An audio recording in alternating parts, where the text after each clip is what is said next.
Ilagay ang kamay mo sa bibig mo. Panoorin ito. Ama, salamat sa pag-ibig mo sa anak mo ngayon. Iniuutos ko ang pagpapalaya ng bagong himala ngayon. Lahat ng sakit lumabas sa bibig niya sa ngalan ni Jesus.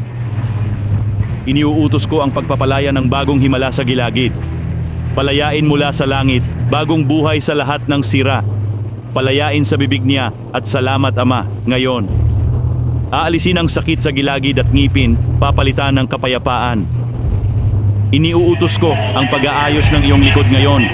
Paninigas sa balakang, likod, tuhod, ngayon tuhod. Palayain at salamat Ama para sa bagong buto at ngipin.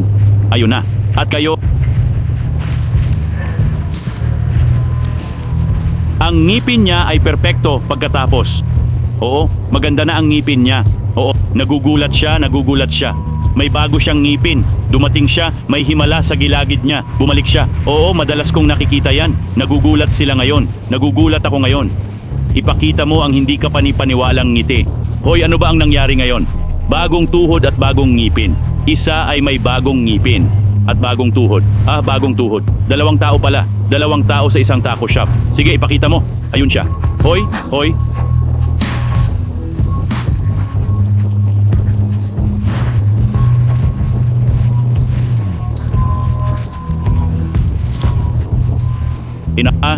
Iling mo ng mabuti.